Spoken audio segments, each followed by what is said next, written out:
Good evening, Corizo. Welcome back. Here we are, a bit of a late one this evening, but I thought I'd do my raids, and I've got a summon, so let's do the summon first. Please remember to like, share, comment, and subscribe, all that. I normally forget to say it at the start of the video, but I'll remember it today. So yeah, if you find any of this useful or helpful, please do do that. So let's see. I've got the summon coins I've gathered up from the thing, and I got pew pew pew pew pew, pew. Kablam, Ico. So now I have variant Ico. Okay, so variant Ico deals 200 damage to target and nearby enemies. Cast from nearby enemies get plus 20% charge generation for 3 turns. I think I actually prefer regular Ico. So let's just have a look at her in my roster. Where's my Ico? Because she slows down mana. Oh, I see. That's how you know if it's one you've got name. She got a little face. She got a little face up in the corner. A little doodad. Oh, that's right. I got Costume Lottie. I knew I'd got something. I couldn't remember who I had. Costume Lottie is just cray.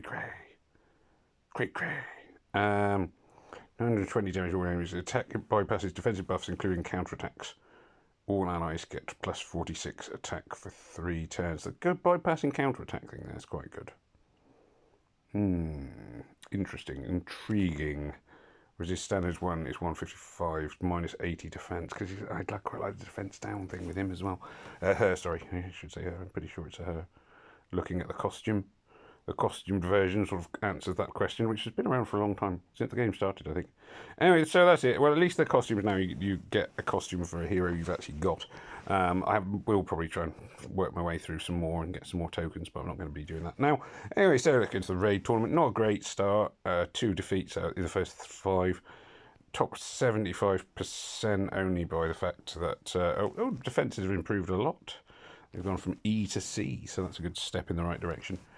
So let's give it a go. Let's hope things come together a little bit more. Obviously, should have a blue tank.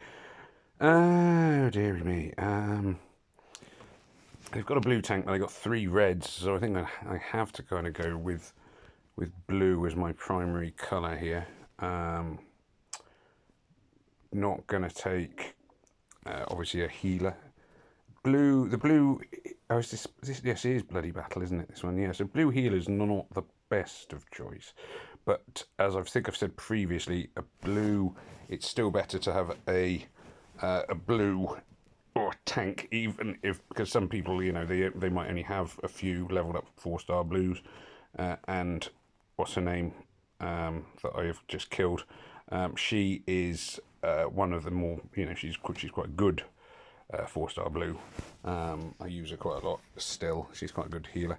Jargal will be, I think, nearly totally pointless in this one. Oh dear, excuse me, goodness me. Trying to hold back a cold and talk and things at the same time, really tricky. Back a cold, back a sneeze even. Right, there we are. So we have, let's see, lots of stuff going on. Tiles are flying, but we just need to get some blues in play now. There we are. That's taking him out. I think Jargal, adds nothing, does a defense up. So the defense up itself is really his secondary skill, I would argue. And he is slowly looking like he is going to be taken out. Wouldn't take many blue tiles to do it, but obviously having to wait for the blue tiles.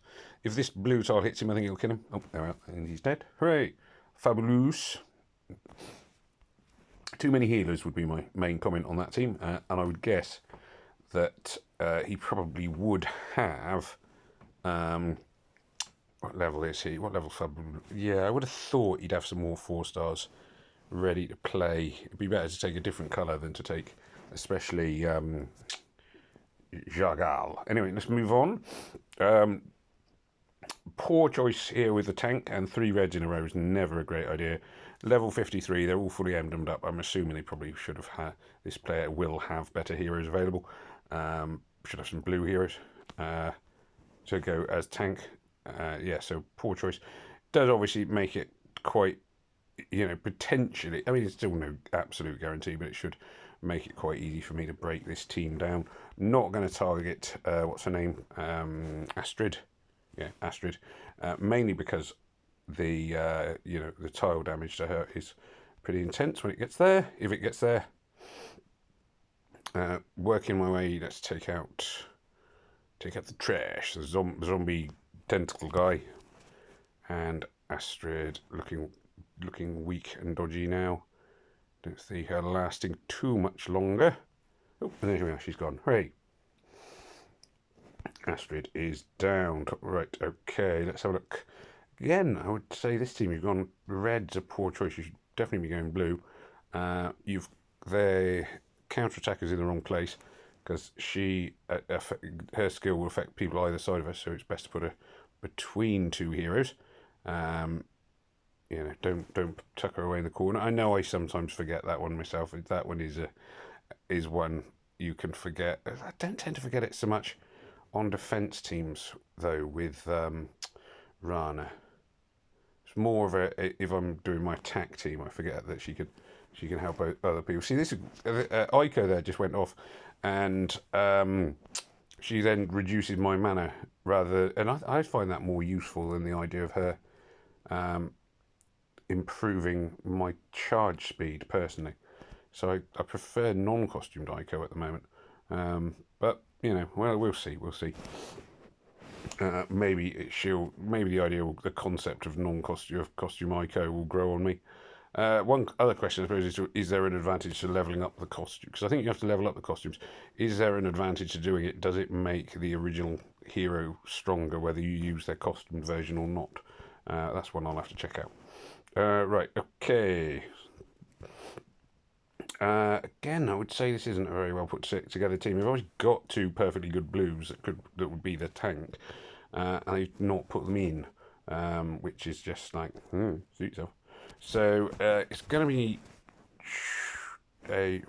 three purples here. Now Flint is always risky-ish as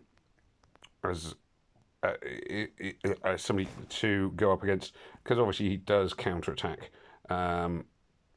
It's fairly rare, I say this cautiously, that he survives long enough to counter-attack if he is the tank and I can take purples, which is the case here. So I'm quite pleased with that. That's good news. More tiles flying up the board. I know I haven't got any yellows, but I may as well clear those off. Rex being missed, which is annoying. Purple tile would have done quite a lot of damage to him. Counter-attack might kill him. Counter-attack. Oh no, he's got rid of the counter-attack. Oh. Rex a debuffer? Maybe he is. Oh yeah, removes buffs. Yeah, debuffers are actually, there's not that many in this game. There's a lot more in Empires and Puzzles, I found. So yeah, that's quite annoying. The Bridget, I think, will do literally nothing on account of the bloody battle rules. So that's going to take that one down, and purple tiles should nearly finish Bridget off. I mean, there's no way Bridget is going to come back on this one. And boom! Hooray! There we are. So that's another team down. That's gone a lot better than the first day, certainly. And the last day, again, risky. 3 yellow. I can see why you'd put the purples in the middle, but the yellows is an odd choice, especially when it's when you're not allowed to use green. The obvious choice then is to go blue. Blue, blue, blue, blue, blue, blue, Christmas, blue, no, blue moon. I know, but yeah, you should go on blue. It gives me an easy start in terms of picking off somebody. In this case, Flint is also, I would argue, just too many yellows in general. 3 on one team. I mean, okay, I can't colour stack against the 2 flankers, and you can see that the flankers are absorbing a fair amount of damage, which is why, I mean, in some ways that technique is wise of having like a yellow tank and then 2 like purples either side of him. What's less sensible is, I would then say, put in 2 extra yellows on the wing. What would have been better here would be to put other colours on the wing, because the yellows, if I manage to take out the two on the flanks, the ones right on the wing are then very vulnerable and killed off quite easily, as happened there. So there we go. Not bad at all. Definitely a lot better than my first day. Top 25%. Might do better than that. I'm not. I mean, I'm not with that. I'm not expecting top 1% on this. Top 5 maybe. Top 10 probably. If my luck holds like that, I would say that's where I'm looking. Anyway, there we are. So not too bad at all. But there we are. Thank you very much for watching. A lot less frustrating than yesterday. Please do remember to like, share, comment, and subscribe, and tell all your friends, others, and whatever else have you. And it just remains for me to say thank you very much for watching. Goodbye, au revoir, and may death come swiftly to your enemies.